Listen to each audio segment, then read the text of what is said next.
Today on an all-new Dr. Phil.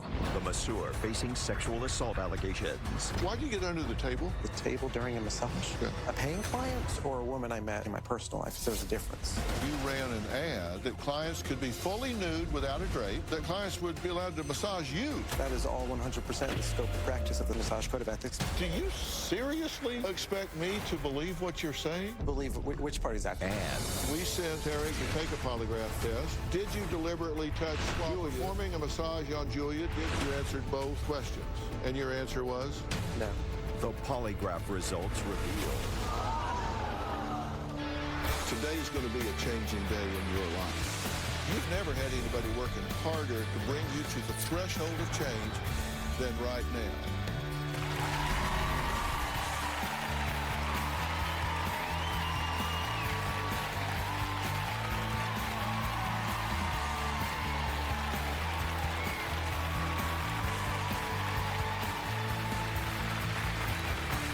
Yesterday, I met with Tarek, who claims he's being targeted by not one, but at least 18 different women, each claiming he sexually assaulted them during paid massages over a 3-year period. Now, Tarek strenuously denies this, so much so that he reached out to me and drove 2,000 miles to take a polygraph test in an attempt to clear his name on this stage today. Aside from the allegations of sexual misconduct, there have been a sequence of bizarre twists and turns, including Tarek's fake identical twin and even Tarek's alleged faked deaths. Take a look. About 1.5 years ago, I was in a lot of pain and needed to go get a massage. When I got to Tarek's house, Tarek led me upstairs to the massage room. Tarek was massaging my inner thighs, really close to my privates, all the while moaning. He was pleasuring himself. He got to my hands and placed his genitals. I was paralyzed with fear. Tarek violated me. He is a malicious, narcissist psychopath. You went in to get a massage for therapeutic purposes, and you felt like you were sexually assaulted. I was sexually assaulted. You've since learned that there are others that have had a similar experience. I have been a massage therapist for about 5.5 years. My business has been very successful. Julia said Tarek rubbed his face on her feet and placed his male genitalia, and that is not true. Made me a little bit angry that Julia came up with this allegation. I think she just wanted attention. You've got an awful lot of women that feel that you crossed boundaries. You said you think she did this just for attention. She doesn't strike me as somebody that's looking for attention. She said that there were things that just really crossed the line in terms of your genitals touching her body. Is that possible that that happened? Absolutely not. I wasn't even exposed. And how do you know that with such certainty? I would have to have my zipper unzipped, and I'd have to pull down my shorts, which I never did. Leah tells a similar story. She says that she felt your genitals on her body. She's absolutely incorrect. She says that you have harassed her with countless emails from fake lawyers threatening legal action to Leah. I am a legal representative. We would like to politely request that you remove your review from the Google page. Did you write this? I didn't actually click send, but I had someone send it. I am a legal representative. That's a lie. I mean, I didn't claim to actually be a lawyer per se. Have you sent this to others? I've not sent that email to anyone other than her. Okay. You said you didn't send it. You just now said you did send it. I don't know which of the lies to believe. We have also communicated to the therapist, that would be you. When you lie, you need to go back and check your pronouns. The thing's a fraud, right? Yes, parts of it are not worded 100% accurate.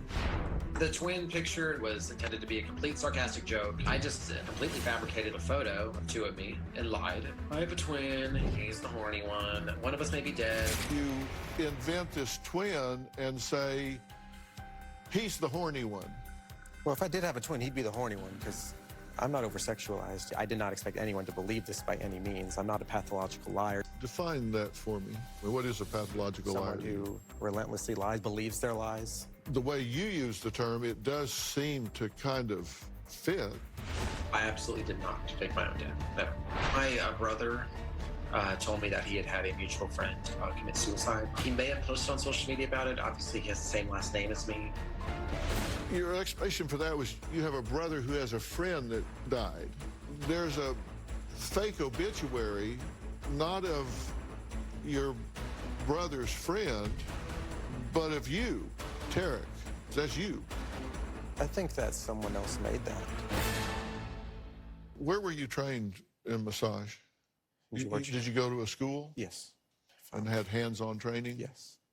Do you think that any of the things that you do, that you acknowledge doing, did those cross any of the boundaries of what you were trained? You're referring to these things that have nothing to do with massage therapy, like the twin and... Or No, any of the things that you do in the massage room. Well, again, those most serious allegations are not even true. So I don't agree with that behavior, but the most serious ones are not even true. Well, in the findings of fact by the board, number 5 in the findings of fact said that you ran an ad that was very specific in advertising for your services. At times, the respondent advertised his massage services online. Among other things, respondent's advertisement stated that clients could be fully nude without a drape, that respondent would massage clients' inner thighs, glutes, and lower abs excessively, that respondent would allow clients to massage respondents, that clients would be allowed to massage you if it's a trade during or the barter. session, and contained the statement, discretion is important. That is all 100% in the scope of practice of the 33-page Tennessee Massage Code of Ethics, and I can explain every one. It does not require, and this is in the document, a full top sheet. It says just enough, a small one, to cover the groin areas. So you can be fully nude. You don't need a full top sheet as long as you have a small towel to cover those areas. And that's listed in the Tennessee 33-page Massage Code of Ethics. Well, it's interesting that they, with their 33 pages, they use that as a finding of fact in the determination to immediately terminate your license. Yeah, because they didn't get a chance for me to give my side of things, and they were looking for more ammo, which had nothing to do with the first 2 allegations against me. I guess they were desperate for some ammo. It's open to interpretation, but inner thighs, glutes, and abdomen are 100% in the scope of practice of massage therapy. Massage trade, barter, which I'm offered many times by clients who've responded to my ads as chiropractors or students. Discretion is important. HIPAA regulations require privacy. You have to maintain privacy with communications, contact information, names. Discretion is very important. Why would I be penalized for that? Am I supposed to not maintain their privacy? Did somebody slip in here and stamp stupid on my forehead? Do you seriously expect me to believe what you're saying? Which part? About the HIPAA regulations? About the privacy? That you're telling me that you expect me to believe what you're saying about that, and you expected the board to believe that. To believe which part exactly? That ad is within the boundaries of professional conduct and ethics for a licensed massage therapist. Glutes, thighs. Well, listen, I'm not a massage therapist, so I don't know, but I do know someone who is. Let me introduce an expert. Joining us is Dr. Kathy Gruver. Now, she is a massage therapist with over 30 years of experience. Kathy has also been an expert massage witness on over a dozen court cases, including cases of sexual assault within the massage therapy industry. Doctor, thank you so much for being here. Thanks for having me. Am I missing something? No, I'm really confused by this too. And I have to say, I feel so sorry for these women who were traumatized during this time. You show up to someplace, you expect to be treated professionally, held in hands of care, and to be violated like this is horrible. And the only times I have ever seen discretion necessary on an ad is when there's sex involved.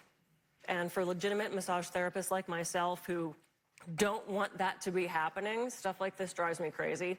To advertise the body parts that you're going to be massaging is completely inappropriate. The few times that I've had calls from men obviously wanting sex from the massage, they would say things like, do you do the lower abdomen? Do you do the inner thigh? It's this code for sexuality. And as a professional massage therapist, that's not what we do. We don't give people the option of a drape. You are covered, breast covered, genitals covered. When you work the area, you may uncover it, but you cover it right back up. Body parts shouldn't be on people's faces. Moaning and making comments about somebody's body is completely inappropriate. You should never make personal comments to a client about their body. And there are so many male massage therapists who suffer at the hands of things like this because women are tentative to go to them anyway. And then we hear stories like this, and this is their greatest fear realized, of being alone in a dark room in a house, naked, with a man they don't know, feeling violated. This is a horrible situation, and I find it appalling. How about no shirt and... No, that's not appropriate either. The massage therapist should not be in any state of disrobe.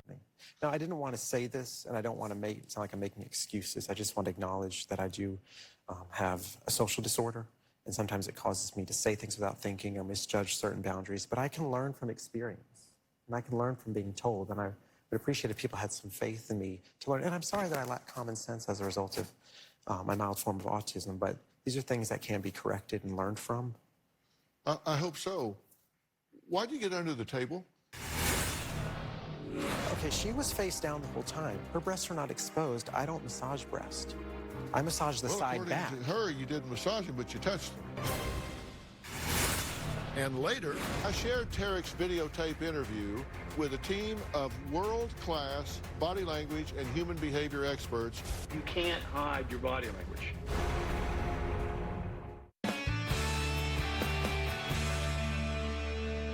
Why'd you get under the table? Under the table during a massage? Yeah. I don't think any of my paying clients, did they say I was under the table during a paying client or a woman I met, like, in my personal life? So there's a difference. One of them says you got under the table to massage her scalp. Oh, no. She didn't say I was actually under the table. She said that I was on the floor using one hand to use a scalp massage tool, but I wasn't actually under the table. That's not what she said. I've been doing massage a long time, and I taught massage, and I did the massage DVD, and there's no reason to be laying on the floor. And it just doesn't even make any sense. It really helped my back because I was able to straighten and pop my back. And she was face down. I didn't think she'd even notice, but that's actually been normal for me. I keep the table at the lowest level, which is why I have knee pads in the video, so I'm on my knees half the time. So that's... How many hours of ethics training did you have in your massage training? This was in the state of Georgia. I honestly can't remember the exact number. I know we have to do like 4 hours of renewal every 2 years. Did they talk about where your body is in relationship to the client's body? Yes, but at least in that case, no part of my body is touching any other part of the Right, client. but it seems to be a pattern that has maybe happened in the past, especially when you're working with a female. As a male, you have to be so hyper aware of how easily predatory this can be. Yes. And I feel like it went there. I can see the misperception. I don't have ulterior motives to go further, but I need to make sure I have stricter boundaries, including full drape. We're not advertising no drape and specify that. This is an ad that This is from client one in the police report.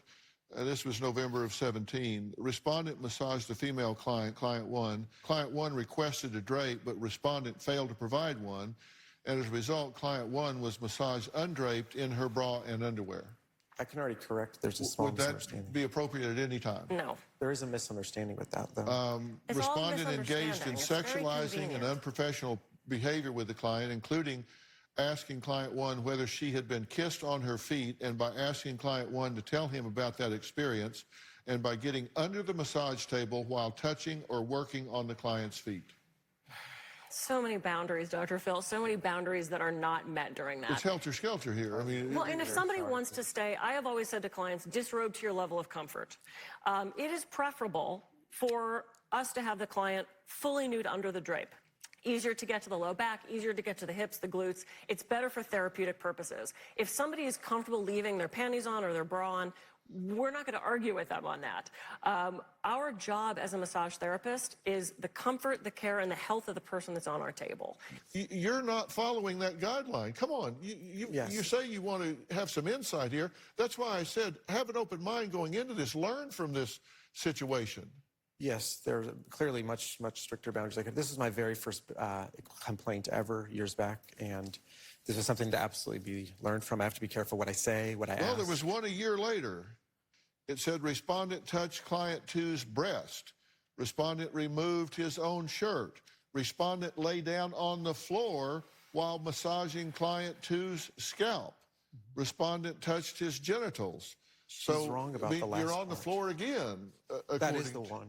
Oh, yeah, that's the one I was telling you about earlier, about the scalp and on the floor. Okay, she was face down the whole time. Her breasts are not exposed. I don't massage breast.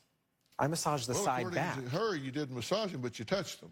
I massaged the side back. The closest I could have gotten was you have to be mindful of the breast tissue, and I will be mindful of that, but that was absolutely not intentional. I'm not even You know what? interested There's a in lot of ways to communicate, and we're going to take a break. When we come back, we're going to be joined by 4 of the world's leading body language experts who have been studying video of Tarek to see what his behaviors reveal. He said he wanted to take a polygraph. I think there are a lot of ways to communicate, a lot of ways to get to what's being said. You're going to want to stick around for this. We'll be right back.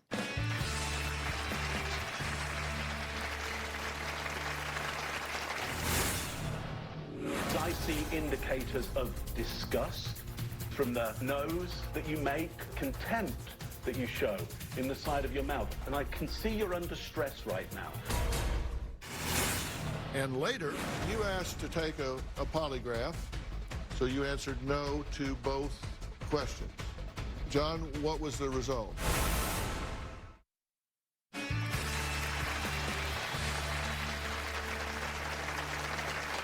I'm talking today to Tarek, who is at the center of a long list of what he claims are spurious false allegations of sexual assault from various women, which has resulted in the revocation of his massage license.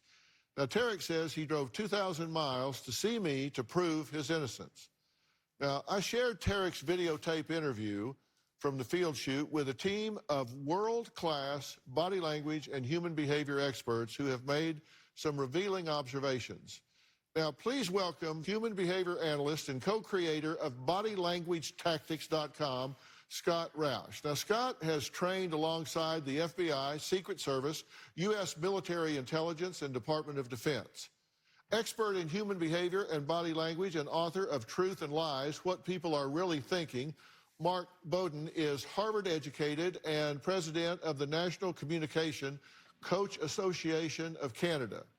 Owner of human behavior and deception consulting company MindAtWar.com, Greg Hartley, is former interrogator with the United States Army, and best-selling author of the Ellipse Manual. Chase Hughes developed a groundbreaking world-first interrogation behavior analysis tool that revolutionized law enforcement training in the United States. In short, these gentlemen are the best of the best. So, gentlemen, thank you for joining us today. So, you've been watching everything so far. Any comments? Yeah, Tarek, I've watched your video. I've been doing this a long time. You got a lot of stuff going on. I'm going to tell you, I can see a lot of body language. If I want to start with barriers, when you say your business is very successful, immediately changing, there's an indicator of deception. Start scratching at your scalp when you're talking about Gmail addresses, indicators of deception. There's all this ever-present water bottle you put to your mouth as you get to fight or flight. Your indicators of deception are all over you. Look at that eyebrow you got that you keep trying to push down. It's a good indicator. You can't hide your body language. I see nothing but deception in you. Tarek, I see indicators of disgust from you, disdain and contempt. And I see those around when you talk about women, when you talk specifically about ethics, when you talk about the board, when you talk even to Dr. Phil. And that comes from the nose that you make quite often as a baseline, the contempt that you show in the side of your mouth. Often in the videos that I've seen, I see an eye roll from you, I have an which eye is quite a strain. juvenile gesture. I'm sure you have an answer, Tarek, for everything. And that's clear. Whatever we put forward, whatever Dr. Phil puts forward, whatever the people who accuse you put forward, you have an answer to that. And I can see you're under stress right now. I can see that from what you're doing. Here, it's not about eye strain, it's about the stress that you're under right now, because you know, as well as we do, that you really aren't telling us everything. Scott, let me hand over to you. What have you got about this? Well, what I'm seeing is part of this treasure trove of training that we're going to use. When you're talking to someone and you're not telling the truth, what happens is usually the brain has to do three things when you tell a lie. It has to stop and say, don't tell the lie. Number two, it has to create the lie. And then number three, it delivers the lie. And that's where you need time to make that lie up, because there's that space there. That's what you're using that water bottle for. Also, most people are under the impression when you are being dishonest, you'll break eye contact with them. That's not true. Most of the time, the person will keep eye contact with them. This is what you're doing. Your blink rate goes way low when you're listening to someone like you're listening to me now. You blink like 2 times, right? So what you're doing is, once you tell a lie, you're waiting to see what information is going to come back and to see if you need to add what are called qualifiers to that, to say, here's why, which you've done with Dr. Phil through that whole little discussion you all had there. I mean, you see the eyebrow is rising, and you keep saying you have an eye problem. You don't have an eye problem, you have a truth problem, and that other eye is closing to try to get away from the problem, and that eyebrow is showing us you're trying to adjust the wrong eye, buddy. Well, can I just say something? Yeah. I've spent thousands of dollars and had serious eye surgery, at least 4. And this one's like my really bad eye. Like, there's a ton of astigmatism. Clients have specifically accused me of putting my bare genitals on them, and that's just not true. So you qualified that with bare. Those are the worst ones. What are the ones that weren't so bad?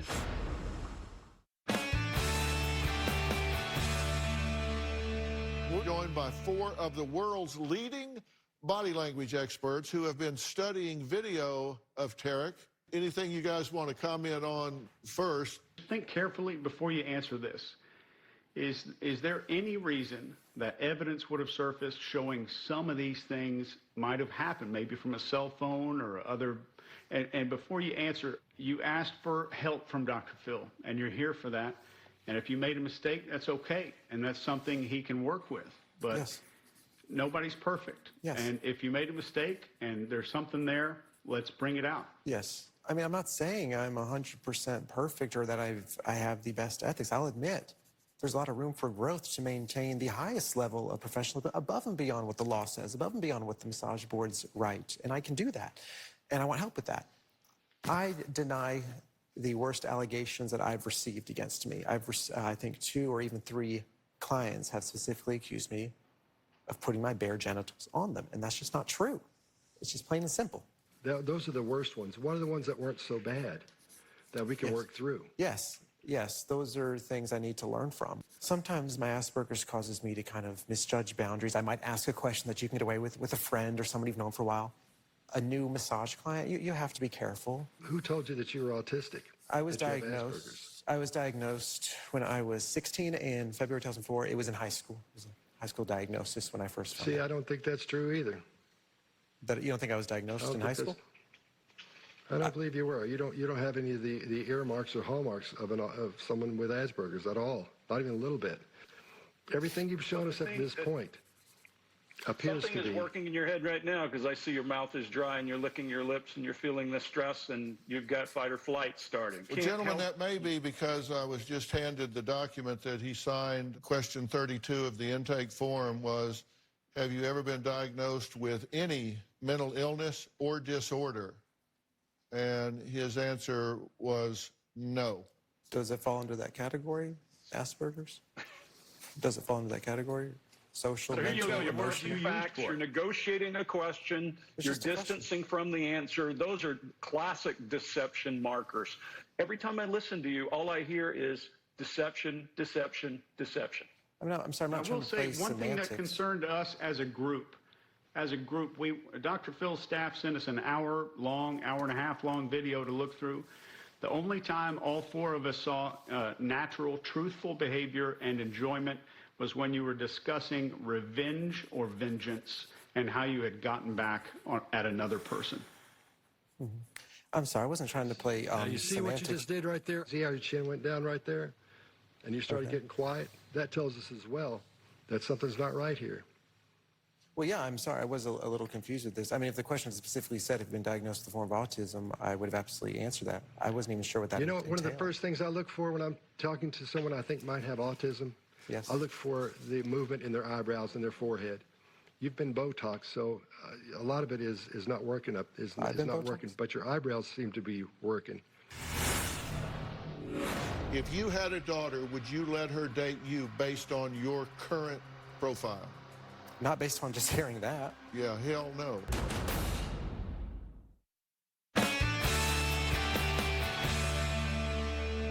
If you had a daughter, would you let her date you based on your current profile?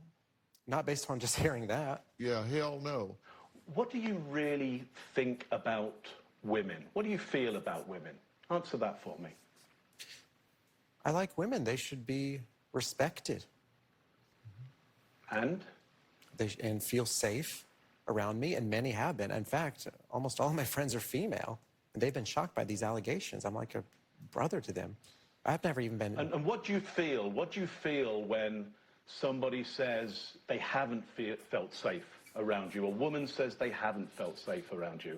What do you feel about that? Surprised and hurt. I would never assault a woman. So when we saw original video of you talking about this, we saw anger from you around this. Very clear. You were angry about this. Very upset that anybody would accuse you. Very contemptful, disdainful of them, that they shouldn't be within your social network, your social group, if they, cast aspersions on you, if they accuse you of something. What do you say to that? You're saying, I want you to understand the question, that you got the impression that I wouldn't want some of these accusers to be part of my social circle? Yeah, what do you think should happen to them? I mean, they're just making an honest mistake. Just an honest mistake. I'm not saying that they're maliciously lying. I'm not saying that they should be in any kind of legal trouble. Well, if they're lying, it's okay to call them liars. But if it's an honest mistake, I don't want to call someone a liar who's making an honest mistake. Tarek, one question for you. I just heard you say your clients who reported you, but you said in the video that your friends or people you met on a dating app or some other thing had reported you. How many of those reported you? Well, according to the news reports, which I haven't verified, but according to the reports, he said 17. Let's negotiate the answer. How many of your friends or acquaintances, not clients, have reported you? Well, those aren't friends. That's not an essay question. They're not just friends. Answer the question is what he's saying. Don't try to obviate. Just answer the question. Okay, they're not friends, but you're asking how many women have complained about me? The answer, according to the report, was 17. You think that's a red flag? Yeah, you think that's a red flag? That something needs to change. Something needs to change to make sure. Do you think that these women, 3 of them, if one of them said that your chin or your whatever it was that you placed on their body, they thought was your genitalia, why did it happen a second or third time? Do you see any red flags here? There were 2. Okay, we have to take a break. Tarek told my team that he wanted to take a polygraph test to prove he did not sexually assault multiple women on his massage table. I have a question for him before we talk about the results of that when we come back. We'll be right back.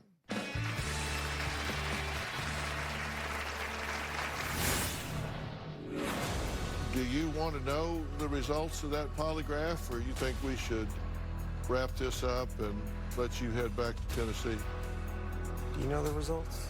I do not know the results. Hey everyone, season 19 is underway.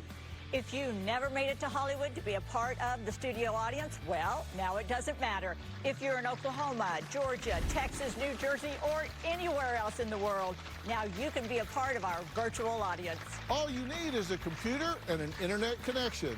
Go to drphil.com and click on Be Part of the Audience for more information. That's right. Hope to see you soon.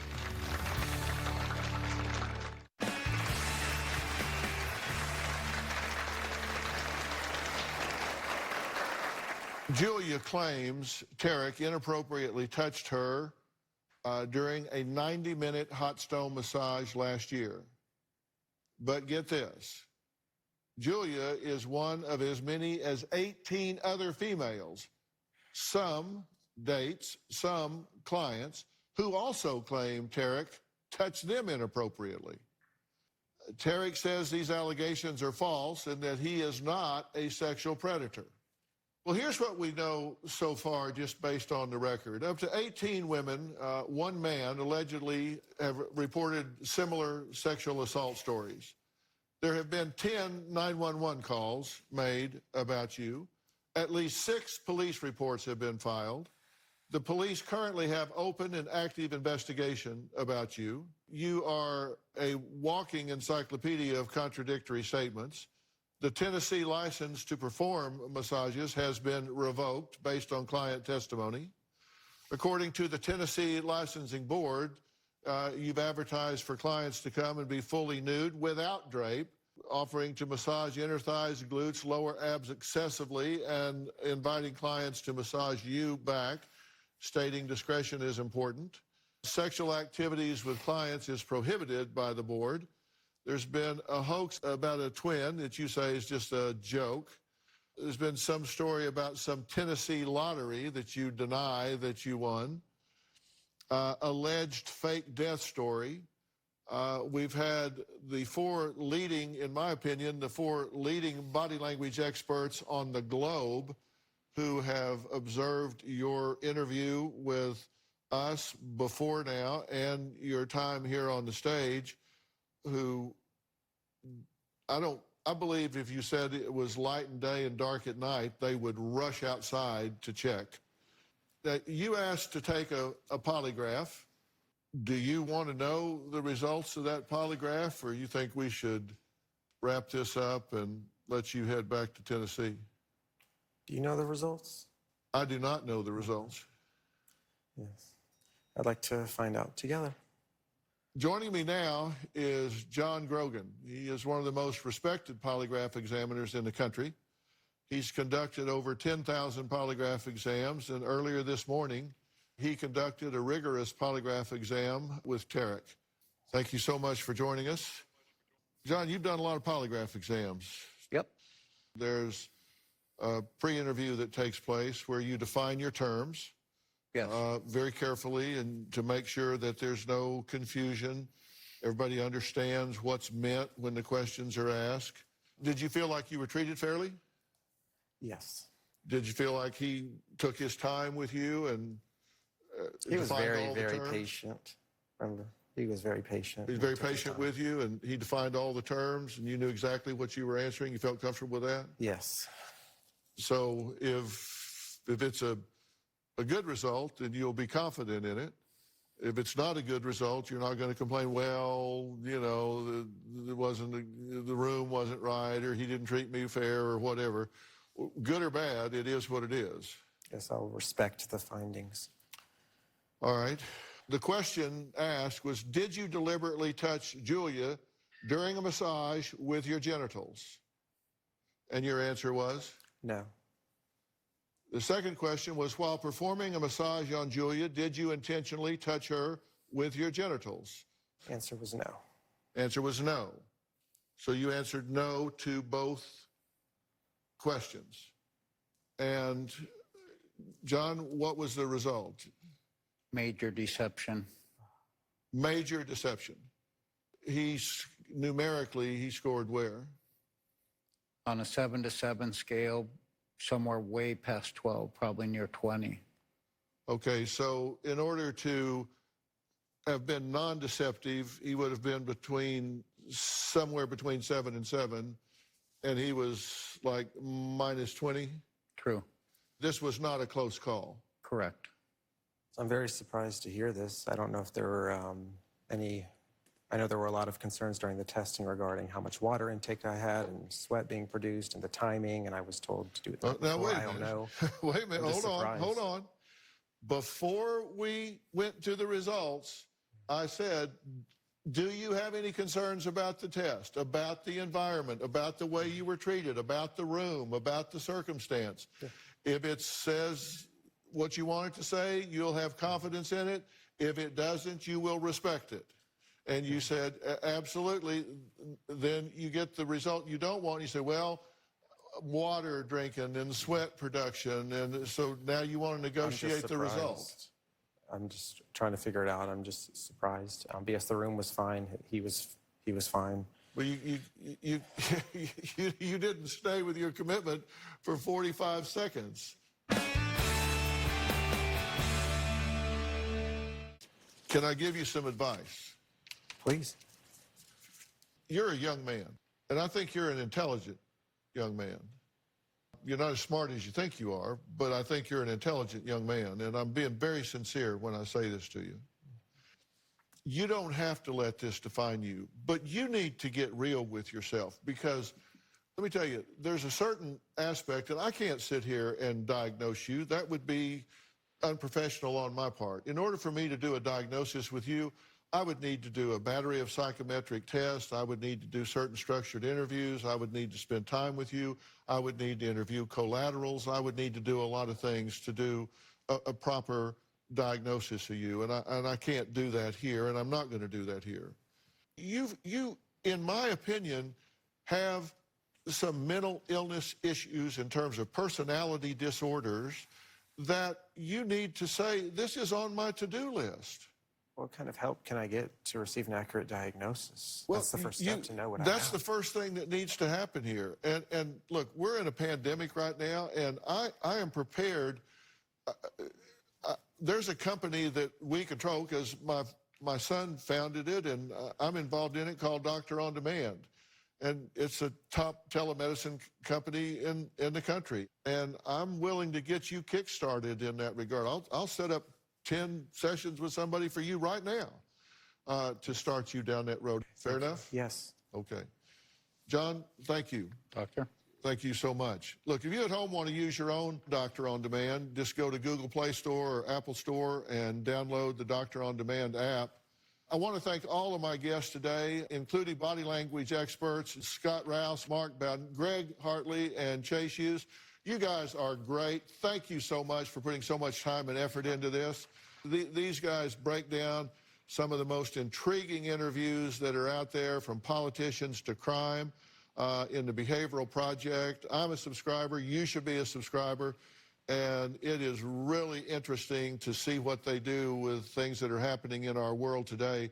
I'm going to put a link on all of our social platforms so you can find them. And Doctor, thank you so much for being here. And please be aware, anytime you go to any health professional, they are licensed by the state they practice in. These licensing boards are there to protect the public by making sure licensees are qualified and to discipline if they do not comply with professional standards. If you ever have an experience that you believe is unprofessional, you can contact the appropriate licensing board, and they will investigate. They're there to protect you. If you want more information about today's show, log on to drphil.com. You can always find me on Facebook, Twitter, Instagram, TikTok, anywhere. And don't forget to subscribe to Robin's podcast, I've Got a Secret. We'll see you next time.